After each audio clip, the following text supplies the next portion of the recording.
Salam dəyərli izləyicilər, 19 may 2026-cı il Rusiya nüvə tətbiqinə dair təlimlərə başlayır. Xəbərə keçməzdən öncə üstəgəl işarəsi görünürsə vurun, kanalımıza abunə olun.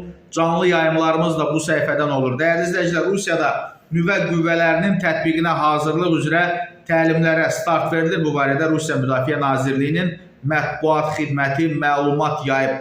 Mayın 19-undan 21-nə qədər davam edəcək təlimlərə strateji təyinatlı raket qoşunları, Sakit Okean donanması, Şimal donanması, Uzaq Aviasiya Komandanlığı, Leningrad və mərkəzi hərbi dairələrin qüvvələrinin bir hissəsi cəlb edilib. Nüvə təlimlərində 64 mindən çox hərbi qulluqçu və 7800-dən çox hərbi texnika, o cümlədən 200-dən çox raket buraxılış qurğusu, 140-dan çox uçuş aparatı, 73 gəmi və 8-i strateji təyinatlı raket sualtı gəmisi olmaqla 13 sualtı gəmi iştirak edəcək. Təlimlərin əsas məqsədi düşməni çəkindirmə ilə bağlı hərəkətlərin işlənib hazırlanması və şəxsi heyətin hazırlıq səviyyəsinin yoxlanılmasıdır. Bundan əlavə Belarusda yerləşdirilmiş nüvə silahının birgə hazırlanması və tətbiqi məsələlərinin işlənməsi planlaşdırılır. Nazirlik Rusiya ərazisindəki poligonlarda ballistik və qanadlı raketlərin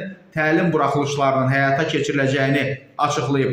Xatırladaq ki, ötən gün Belarus ərazisində Belarus Rusiya nüvə təlimlərinə start vermişdi.